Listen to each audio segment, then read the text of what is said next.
Olha, a gente vai abrir o programa de hoje falando de algo que também nos parece muito comum. No entanto, por trás deste sintoma, a gente tem aí uma série de diagnósticos ou, muitas vezes, algo que pode ser uma coisinha leve. A gente vai falar de tontura. E aí o nome da pauta ficou Tontura Não É Frescura. E a gente já vai entender por quê. Eu já li todo o material que o doutor mandou e achei interessantíssimo o ponto de vista. Porque quando a gente fala de tontura, a primeira ideia é que tudo que causa aí tontura, que a gente tem aquela sensação de mal-estar, a pessoa ou está com hipoglicemia, né, doutor? Já vou virar aqui para ele. Doutor neurologista, doutor Saulo Nader, bem-vindo. Obrigado. Ou é considerado aí alguma doença ligada ao nosso equilíbrio, então também tem síndromes envolvidas, labirintite, não é isso? A gente vai falar bastante. E nem sempre, né, doutor? Exato, exato. Deixa a primeira mensagem começar falando exatamente desse termo, né? Labirintite. Labirintite é a palavra que pegou, é a palavra da modinha, é a palavra que hoje simboliza qualquer tipo de tontura que a pessoa possa ter. Wow. Isso é errado. Por que que isso é errado? Porque por trás dessa palavra, labirintite, a gente tem mais de 40 doenças que geram tontura, geram vertigem. Tá vendo? Então, se eu não sei exatamente qual que é a doença para eu conseguir atuar naquela doença, para conseguir tratar adequadamente aquela doença, a pessoa não melhora. Vou dar minha voltinha para já sentar aqui do seu lado, então, que o papo vai ficar bom, tá vendo? Para quem já se identificou, e eu acho que o mais importante nessa questão é pensar que, puxa, quem nunca teve uma tontura? Exato. Além de tudo, eu iniciei comentando que é algo muito comum. No entanto, gostaria que a gente começasse do seguinte ponto, para a gente chegar nessa parte aí de tudo que está por trás e que nem sempre é uma labirintite, como normalmente as pessoas acreditam ou acabam recebendo um diagnóstico errado. Uhum. Como a gente considera algo preocupante dentro deste sintoma tontura? Perfeito. Tem que ter uma frequência, tem que ser após alguma coisa ou ligado a alguma refeição, horário do dia, doutor? Bem-vindo. Muito bem. Primeira coisa, né? Tontura acontece muito, como você falou, né, Carol? 3 a cada 10 pessoas vão sofrer de tontura em algum momento da vida.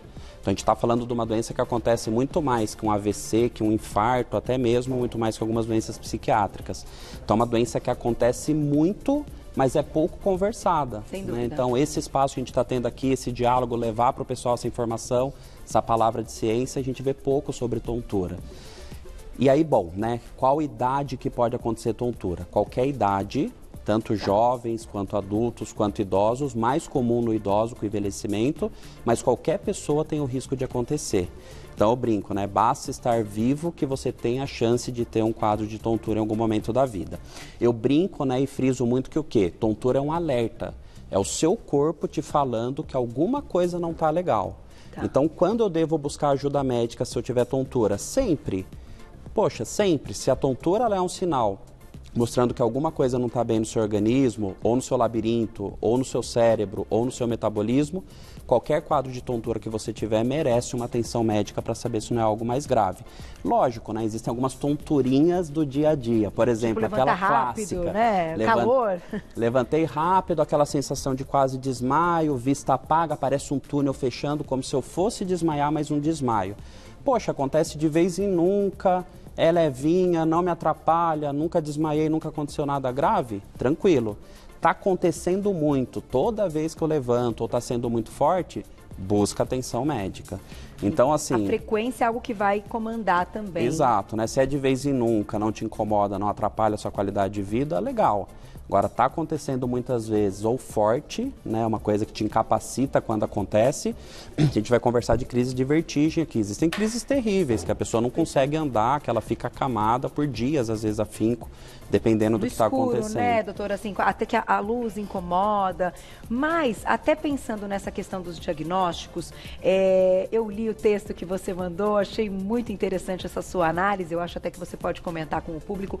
O fato das pessoas não se especializarem no que está por trás da tontura é que faz muitas vezes alguns diagnósticos serem dados de forma errada. Exato. Mas por que a gente diz, então, ou por que ficou tão conhecido e o número aumentou desses diagnósticos ligados à labirintite? O que de fato vai diferenciar um diagnóstico de labirintite labirintite, de outras coisas que merecem ser ainda mais investigadas, ir além, né? Ok. Quem recebe, de repente, um primeiro diagnóstico, não, eu tenho labirintite, fica por aí. Isso. Será que há necessidade de investigar, então, um pouco mais? Queria que você retomasse um pouquinho dessa parte. Muito bem.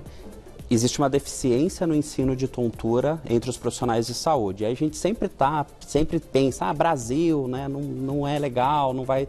Não, isso é no mundo inteiro. Tá. Então existe uma deficiência do estudo do universo das tonturas nas faculdades médicas, nas faculdades de ciências biológicas como um todo, no mundo inteiro, e o Brasil não fica atrás. Então, os nossos médicos gerais, eles são pouco capacitados a se aprofundar na queixa-tontura. Tá. E aqui que está o pulo do gato. Por quê? Porque muitas vezes o caso não é simples, não é simplesmente uma tontura, algo muito tranquilo de ser resolvido. Muitas vezes eu tenho um diagnóstico rebuscado, eu tenho um problema mais grave por trás daquela tontura, e aí que entra o papel dos médicos especialistas em tontura, que infelizmente somos muito poucos. Então, na faculdade de medicina, normalmente o médico não é muito atraído por essa área, por ser mais desafiante, por ser mais difícil, por ser tido até como um pouco mais chato, maçante, os médicos acabam não se interessando muito, né? Aquilo que a gente não sabe a gente teme, então a gente evita. Então somos muito poucos especialistas em tontura no mundo, né? Não só no Brasil, mas no mundo. E é uma coisa que acaba com a qualidade de vida, né? Exato. Se torna muitas vezes incapacitante, como Exato, você comentou. né? Muitas vezes a pessoa ela busca ajuda médica, ela busca ajuda de um profissional de saúde, mas infelizmente ela para nesse labirintite. Tudo é a mesma coisa, tudo é igual. Balela, isso está errado, né? Isso não é o correto, né? Aceitar que tudo é labirintite, tudo vai ser igual é errado, é equivocado. O que é a labirintite real, né? A verdadeira. A verdadeira. Vamos pegar assim. Vamos começar por ela. Então, o labirinto, essa pecinha de osso cheia de curvas, cheia de canais, é minúsculo, pequenininho, fica lá dentro do nosso ouvido, do lado do cérebro. O que o danado do labirinto ele faz? Ele capta movimento, ele capta aceleração. Olha que peça rebuscada que Deus criou pra gente.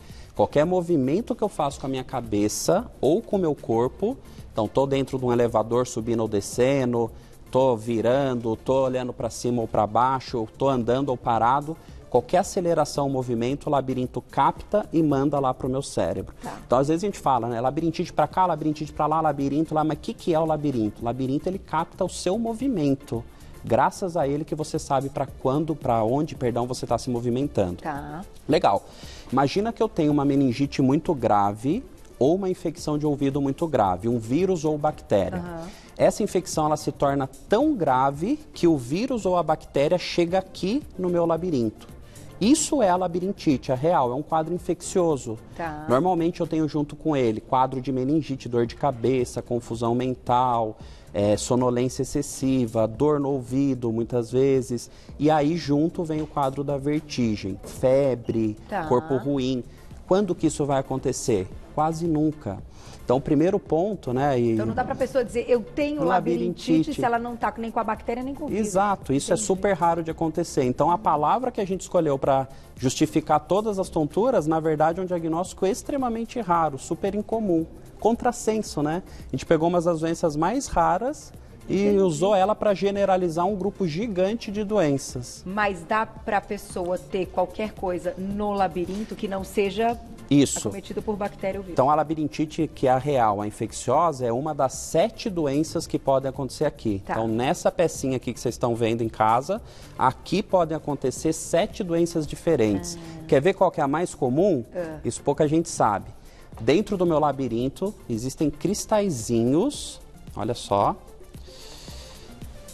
O pessoal aqui de casa já vai conseguir ver, tá? Uns cristalzinhos azuis, como se o meu labirinto tivesse transparente, tá? Esses cristalzinhos, quando eles saem do lugar, isso dá uma doença chamada vertigem posicional paroxística benigna, VPPB. Vocês vão ver que na área de tontura são só nomes estranhos, hein? Eu vou tentando traduzir esses nomes para vocês.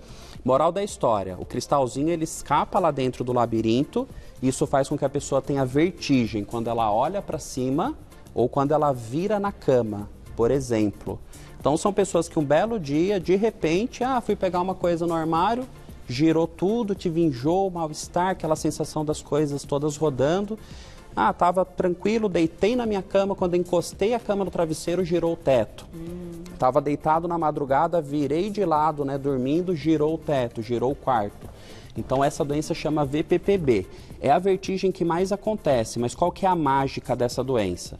Com manobras no próprio atendimento médico, movimentando a cabeça da pessoa de uma forma específica, numa velocidade específica, num ângulo específico, eu consigo literalmente varrer os cristais de volta para o lugar de onde eles não deveriam ter saído, que é o miolo do labirinto, e voilá, doença resolvida, doença curada. E para a gente chegar curada. nesse diagnóstico... Precisa do atendimento médico, né? Tem que ter essas queixas clássicas e mais os achados do exame neurológico mostrando que tem cristal solto. Perfeito. Então, eu estou te trazendo a seguinte informação. A principal causa de tontura, de vertigem, de labirintite, ela é curável sem remédios. E ela não chama labirintite. E ela não chama labirintite, ela chama VPPB. VPPB. Muito bom, doutor. Eu vou fazer o seguinte, vou começar com perguntas do público e aí a gente vai encaixando mais alguns exemplos. Maravilha. Que você trouxe. Vamos colocar a Joelma na tela, que chegaram várias, a diretora já me sinalizou. Um beijo, Lourdes, obrigada. Qual a diferença entre tontura, vertigem ou desequilíbrio? Perfeito, vamos lá. Tontura é a palavra principal, né? Eu posso falar tontura ou tonteira, tá? Tá. Tontice não, tontice já é mais para a parte da piada. Tá. Então, tontura ou tonteira. A tontura, ela se subdivide em várias coisas. Então, a primeira divisão que eu vou fazer, a sua tontura, você que está me vendo em casa, ela é na cabeça ou ela é nas pernas? Se ela é na cabeça, tem vários tipos de tonturas que acontecem na cabeça. Se ela é nas pernas, aqui eu estou falando de desequilíbrio. Então, já respondendo, desequilíbrio é um tipo de tontura, é um subgrupo dentro da tontura. Bacana. Agora, vamos dizer que a tontura está na cabeça. Eu tenho também várias sensações diferentes de tontura que acontecem na cabeça. Eu tenho a sensação de quase desmaio, que você falou muito bem, quando a gente levanta rápido. Eu tenho a sensação de estranheza, de fumaça, de estranho, de coisa diferente na cabeça, a gente chama isso de sensações inespecíficas. E eu tenho, por exemplo, a vertigem, que aí é a sensação rotatória ou oscilatória. Então, vertigem, para eu falar que é uma vertigem, a pessoa tem que ter percebido as coisas girando ou balançando, ou o mundo ou ela. É uma percepção anormal de movimento. Então, vertigem também é um tipo de tontura. Então, tontura é a palavra maior, desequilíbrio é um tipo, vertigem é um tipo. E o enjoo pode estar presente ou não. Pode estar presente em vários tipos de tontura, tá? A gente vê que durante uma crise de vertigem, por exemplo, eu tenho ativação de áreas do meu cérebro que controlam o reflexo do vômito. E é muito comum a gente ter náusea ou vômito associado a uma crise de tontura e vertigem. Por isso que está associado. Que interessante, doutor. Mas você vê como é complexo, como é confuso, né? Então... e eu acho que vale muito o papo para a gente ajudar, né, quem está assistindo, porque de fato é algo que incapacita, né, e diminui muito a qualidade de vida. Então, que a gente tem que entender que há, sim, soluções, tratamentos. Perfeito. E até fazendo um gancho com isso, né, a esmagadora maioria das doenças que geram tontura, elas têm tratamento. Então, sim, né, se você está vendo aqui a gente, assistindo agora, se identifica com alguma coisa do meu discurso, algum sintoma que a gente está conversando hoje, vale a pena você buscar ajuda especializada, com certeza. A esmagadora maioria dos casos, elas têm solução. Vou deixar mais uma perguntinha para você, olha lá, quem escreveu pra gente. Obrigada, Dani, um beijo para você. O consumo de cafeína acho que causa intolerância, causa tontura, por ela ter, então, intolerância. Tem como resolver? Alguns alimentos, ingredientes podem trazer isso, dependendo, enfim, de questões, eu acho que até individuais e pessoais de intolerância? Ou... Perfeito, né? Assim, começar por esse ponto. Pessoas que têm intolerância alimentar ou alergia alimentar, aquele alimento ele pode provocar tontura nessa pessoa. Tá? Então aí a gente está falando de pessoas que têm intolerância ou alergia. O tratamento vai ser resolver intolerância ou alergia, o gastroenterologista entra com a gente nessa luta. Bacana. Agora vamos pegar uma pessoa que não tem problemas com alimentos. Antigamente a gente tinha estudos menores mostrando, supondo que alguns alimentos poderiam ser irritativos do labirinto. Mais tarde, alguns outros estudos saíram e a gente viu que não é bem assim. Então, hoje a regra é a seguinte, para a maior parte das pessoas, não influencia cafeína, chocolate, queijo, né? Então esses alimentos que a gente costuma ouvir falar que piora a tontura, piora a labirintite. Só que tudo tem sua exceção. Então você que está me vendo em casa, se você sofre de tontura e sempre que você consome algum desses alimentos você tem muita tontura, você vai evitar somente aquele alimento e vai buscar ajuda médica. A maior parte das vezes, resolvendo a tontura, né, elucidando o mistério, qual que é o diagnóstico da labirintite, o real diagnóstico, tratando a doença, a pessoa consegue retomar esses alimentos, voltar com esses alimentos e vida normal. Aí, vou colocar mais perguntinha do público, quem escreveu pra gente. Obrigada, Leila, um beijo. No caso de um diagnóstico errado, o medicamento para labirintite pode mascarar a causa real da tontura? Esse público do Você Bonita, doutor, é uma coisa, né? É demais, é demais. Pergunta genial, né? Então, perfeita pergunta, né? Vou usar como exemplo a labirintite dos cristais soltos, né? A VPPB que eu tinha acabado de falar. Se essa pessoa que tem cristais soltos, ela é medicada com remédios que anestesiam o labirinto, ela até vai ter um certo alívio. Não vai resolver o problema, ela vai continuar tendo as crises de vertigem, mas vão ser vertigens menos intensas, mascarando o diagnóstico, impedindo ela de continuar procurando, né, o diagnóstico real e vai tomar remédio por anos, às vezes afinco, numa doença que com manobras no consultório poderia ser resolvido. Então, respondendo sua pergunta, sim, né, o diagnóstico equivocado leva a um tratamento equivocado e aí tudo se confunde, isso vai atrapalhar na melhora global como um todo. No entanto, se há um diagnóstico e aparentemente esse remédio faz um efeito e o tratamento traz um efeito benéfico e positivo, e essa tontura passa, a gente pode entender que o diagnóstico foi correto. É isso, é mais ou menos essa, tentar entender, né, o equilíbrio. E curioso, né, trazer isso que a gente falou da VPPB, onde a gente não usa remédios, mas as outras tonturas a gente vai ter que lançar a mão de remédios. Então eu tenho 7 doenças que acontecem no labirinto, eu tenho 4 doenças que acontecem no nervo do labirinto, esse fiozinho amarelo, que transmite a informação do labirinto para o meu cérebro. E eu tenho dezenas de doenças que acontecem na área do meu cérebro que conversa com o labirinto. Chama cerebelo, olha só. Então tá aqui um cérebro. Nessa região aqui, essa pecinha chama cerebelo. Ela conversa com o labirinto, ela quem recebe as informações do labirinto. Aqui eu tenho dezenas de doenças que podem acontecer. Moral da história. Eu vou usar remédios diferentes para as doenças que acontecem aqui, eu vou usar remédios diferentes para as doenças que acontecem no nervo e eu vou usar remédios diferentes para as doenças que acontecem no labirinto. Os tratamentos, eles são totalmente diferentes. Então, por isso a importância de saber exatamente qual que é, né, o diagnóstico exato. Tem mais perguntinha, doutora, olha lá. Obrigada, Gustavo, um beijo. Quando a tontura é preocupante, qual o momento procurar um atendimento médico? E eu já vou inserir a pergunta da ansiedade, que também estava no material que eu recebi, que com o momento pandemia... Maravilha. Então, assim, a dica para você, Gustavo, é assim, se a sua tontura está te incomodando, se ela traz prejuízo na sua qualidade de vida, já merece a atenção de um médico. Então, busque ajuda médica em qualquer tontura que te atrapalhe, que te incomode, que te impeça de fazer as coisas. Maravilha. Emocional, ansiedade, né? O nosso emocional, ele tem tudo a ver com a nossa saúde como um todo, tontura não seria diferente. Então, a gente sabe que o emocional, ansiedade, preocupação, estresse, depressão, tristeza, isso vai piorar as tonturas, independente de quais sejam. Então, independente da tontura que for que você tenha, o emocional vai influenciar. E o contrário, a tontura acaba, desgasta com o emocional. Você de casa que está me vendo, se você sofre de tontura, você sabe exatamente isso, né? Você tem o seu emocional desafiado, desgastado pela tontura. E aqui a gente entra naquele tema, né? A tontura não é frescura. É uma doença invisível, onde só quem sente sofre. Verdade. As pessoas não entendem o sofrimento, é uma doença pouco conversada. Muita gente tem tontura crônica todos os dias, a todo momento, vira refém da tontura dela.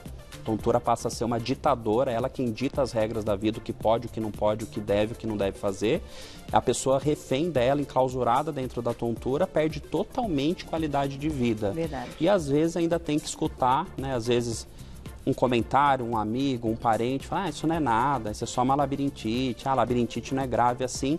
Porque as pessoas não entendem, a desinformação, né? Então, o fato da gente não entender e não conversar muito sobre isso, a gente fica na cabeça que a labirintite é uma doençazinha que vai lá no pronto-socorro, toma um Dramin, fica bom e acabou. Não, não é isso. Né? Existe todo um mistério por trás. E hipoglicemia, doutor, a gente não falou dessa questão, mas eu acho que diagnóstico também pode acabar se confundindo nesse sentido, né? Aí a gente tem um grupo de doenças chamada tontura de origem clínica, que é um mal-estar global no corpo, cabeça atordoado, corpo fraco, corpo todo, né, ruim, estranho. A tontura de origem clínica pode acontecer, por exemplo, por distúrbios de tireoide, hormônios de tireoide, pode acontecer por hipoglicemia, pode por alterações de pressão, alterações de vitaminas do sangue. Também. Então entra nesse grupo, né? Sim, quando a gente está diante de uma tontura, a gente vai investigar essas coisas também. Também. Tá aí. Dá tempo de mais uma perguntinha, olha lá. Obrigada, Cris, um beijo para você.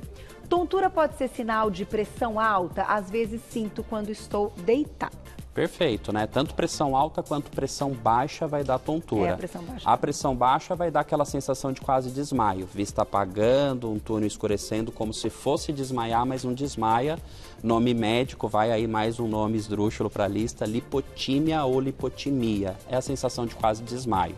Mas a pressão alta também vai gerar tontura de origem clínica, a gente tinha acabado de falar, né? Então, uma sensação de corpo ruim, a cabeça pesada, a cabeça estranha, diferente, isso pode ser por pressão alta também. É uma das coisas que a gente investiga. Vamos fechar, doutor, ó, com esse quadro que as meninas montaram, com a palavra tontura. Então, aqui, dicas do doutor: tenha calma, oriente-se, não fique em pé, tranque a boca, una forças, remédio e aguarde. Maravilha. Esse é um macetezinho mnemônico que eu criei para aquela pessoa que entrou numa crise de vertigem. Então, eu estou numa crise de labirintite. O que eu tenho que fazer, né? Esse passo a passo, lembre-se do tontura na sua crise de vertigem. Tenha calma, calma, não vai morrer, tá? A esmagadora maioria das doenças geram tontura, elas não matam, existem exceções, lógico, mas calma, né? Não vai morrer.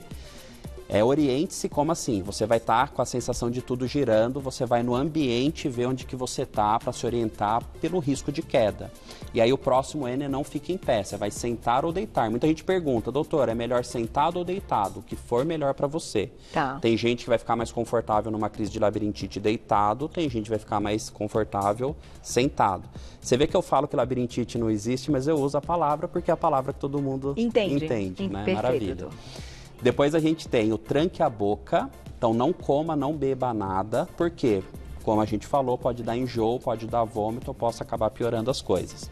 Una forças, né? Então calma, você já está protegido, não vai morrer, já está sentado ou deitado, não colocou nada na boca. R, remédios. Quais remédios? Os remédios que o seu médico te passar. Cuidado aqui, pessoal, não se automedique jamais. Esse negócio de, vou lá na farmácia, vou pedir um remedinho de labirintite no balcão, ou vou usar um remedinho de labirintite que minha tia ou alguma amiga usou, cilada, hein? Pode ser perigoso, pode fazer mais mal do que bem. Então, existem remédios para diminuir a intensidade da crise e encurtar a duração. Então, você só vai tomar os remédios que o seu médico te mandar na crise de labirintite, crise de vertigem. E, por final, aguarde. Por quê? Porque toda crise ela tem data para acabar. Toda crise de vertigem ela vai acabar um momento. Existem crises que, infelizmente, duram dias, existem crises que duram horas, existem crises que são curtinhas, de poucos segundos, poucos minutos, mas ela vai passar. Então, aguarde, né? Espera o remédio fazer efeito, espera a crise terminar. E procure ajuda, né? Depois desse papo, eu acho que ficou bem claro que há, sim, uma investigação a ser feita para melhorar a qualidade de vida. Doutor, não deu tempo da gente falar de síndrome de Meniere, que é uma coisa que eu não vou dizer que é comum, mas que eu tenho... eu conheço mais de uma pessoa, então, para algo que não é tão comum, e apareceu principalmente nas mulheres, jovens, após gestação. Então, acho que vale uma volta sua para a gente falar sobre síndrome de Meniere. Encontro pra gente falar de Muito obrigada, viu? Quem quiser saber mais do trabalho do doutor, hoje a gente conversou com o doutor Saulo Nader, que é neurologista, no Instagram, @doutor Tontura. Doutor Tontura por extenso, né? Isso a palavra aí, doutor palavra escrita, doutor Tontura. Muitas dicas lá, muito bate-papo, a gente se aprofunda essa conversa por lá. Parabéns, doutor, eu tenho certeza que vai ajudar muita gente. Um abraço. Doutor Tontura. Até a próxima, viu? Obrigada. Obrigado.